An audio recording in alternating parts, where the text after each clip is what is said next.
Alright, so I just brewed my coffee and let it cool.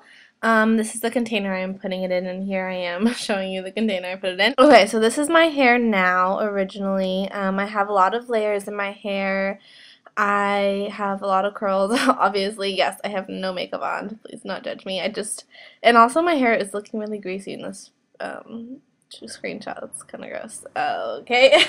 And yeah, you can see my blonde layers. I have, that's actually natural. That just comes from the sun. I'm not really sure why get those all the time, but I always get like blonde highlights at the top, like towards the top of my hair.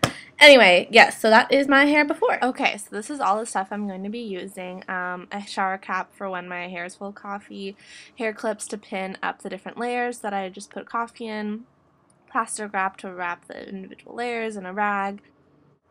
And just what I'm doing right now, I'm separating the layers. So I'm taking the bottom layer first, which is what I'm going to be using the most coffee on to dye it the darkest, because that's what I'm trying to accomplish here in this experiment. So here I go. Alright, so how I'm going to be doing this is I'm going to take the coffee squirter and slowly distribute the coffee from the roots to the ends of my hair and just kind of run over it a few times like so. And by rubbing the coffee through with my hands, I'm just making sure that it's all equally, distributed and all of my hair is covered in coffee.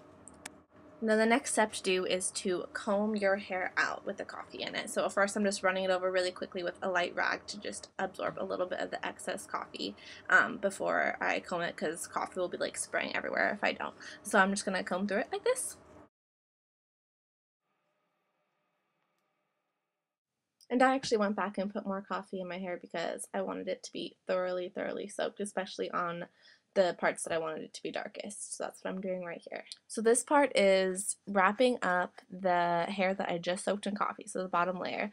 So I'm wrapping it in plastic wrap actually, because since I am doing separating layers, I'm going to be doing the middle part next. I need to make sure that it's all separated because I'm going to be washing the next layer out first. So that's why I am wrapping this one up first, and how I'm going to be doing it is clipping that plastic wrapped hair with a ginormous clip. On to the second layer. Okay, so I'm going to be doing the exact same thing as the first layer, running the coffee through it, all soaking it thoroughly. I'm using the same amount of coffee on this layer as the other one. The only difference is I'm going to be washing this layer out first to make it lighter, excuse me. And yeah.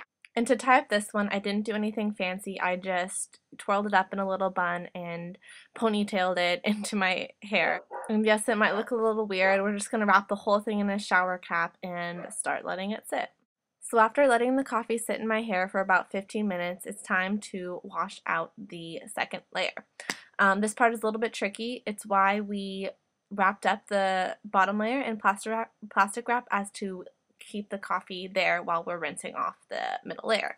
So I'm just going to be using a little bit of shampoo, and you'll want to find something like I used a water bottle to squirt water into only that second section of my hair. Wow, I cannot talk these days. Okay. And then rinsing it with shampoo and only trying to get that layer, not trying to get the bottom layer at all wet or soapy or anything. So we want that to sit in coffee for a longer period of time. So after thoroughly rinsing and washing my hair to get all the coffee off of that layer, I am going to wrap it back up and let my coffee sit for another 15 minutes, and then I'm going to hop in the shower and just wash and condition my whole head and get all the coffee off, including the bottom layer. So this is the finished product. I actually do notice a subtle difference. I do think it is subtle. I don't think it's super dramatic. I did ask my brother if he noticed if my hair looked different, and he said he couldn't really tell that much. Looking at the screenshot though, it looks nice. Like the top looks lighter to darker. The bottoms are darker. So I think therefore it worked pretty well. I think that if I would have dyed my whole head, including the top part of my hair, which I left out, yeah, as you can see, I still have the blonde parts. I do think if I dyed those, it wouldn't make a huge difference like it did before when I have done it in the past. So if you are looking for something to change up with your hair and you're wanting to try, I definitely recommend it. Let me know if you do it. I really want to hear if you guys have done it and if it works for you. It would be wonderful. So I hope you guys have an awesome day, and subscribe. I am going to be making a lot more videos, and I actually am. I'm really excited. I'm back and I'm ready to go. So comment below on any videos if you want me to do any, in any specific ones. I keep clapping if that's why you keep hearing that noise. That's me clapping for some reason. I clap when I talk. Anyways, I hope you guys have an awesome day. I will talk to you later. Bye.